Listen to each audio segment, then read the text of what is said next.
వారి వాటా ప్రకారం కేటాయించే విధంగా ముందుకెళ్లాలి. ఇరు రాష్ట్రాలు ఇప్పటికే సామరస్యంగా పరిష్కరించుకోవాలి ఈ యొక్క సమస్యను అంటూ కూడా ఇరు రాష్ట్ర ముఖ్యమంత్రులు కూడా తమ అభిప్రాయాన్ని వ్యక్తపరచడం. అయితే ఈ నెల 16న ఈ యొక్క కేంద్ర జలశక్తి మంత్రితో ఈ యొక్క తెలంగాణ ఇరు రాష్ట్రాల సీఎంలు ఈ యొక్క భేటీ అయ్యి వారికి కావాల్సిన నీటి వాటర్లకు సంబంధించి అదేవిధంగా ప్రాజెక్టులకు సంబంధించి ప్రధానంగా చర్చించి సామరస్యంగా ఈ యొక్క నీటి వాటర్లకు సంబంధించి సమస్యకు పరిష్కారం చూపే విధంగా ఈ నెల 16న అయితే భేటీ జరగనుంది. Right, thank you Harikrishna.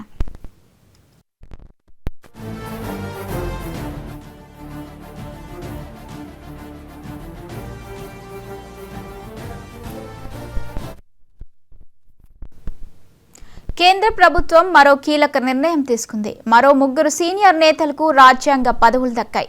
కొత్తగా 3కి గవర్నర్లుగా నియమిస్తూ రాష్ట్రపతి ద్రౌపది ముర్ము ఉత్తర్వులు జారీ చేశారు.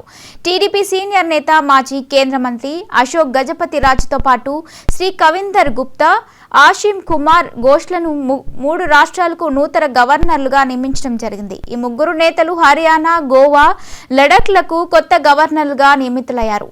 పర్యాటక రాష్ట్రంగా ఉన్న అతి చిన్న రాష్ట్రం గోవాకి అశోక్ గజపతి రాజు నియమితులయ్యారు.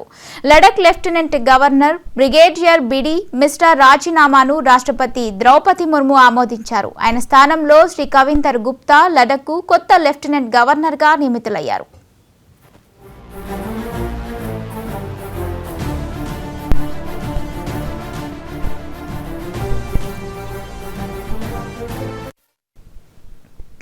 దీనితో పాటు మరో 2 రాష్ట్రాలలో గవర్నర్ల నియామకాన్ని రాష్ట్రపతి ఆమోదించారు. హర్యానా గవర్నర్గా ప్రొఫెసర్ అషీమ్ కుమార్ ఘోష్ నియమితులయ్యారు. పూసపాటి అశోక్ గజపతి రాజు గోవాకు కొత్త గవర్నర్గా అషీమ్ కుమార్ ఘోష్ నియమితులయ్యారు.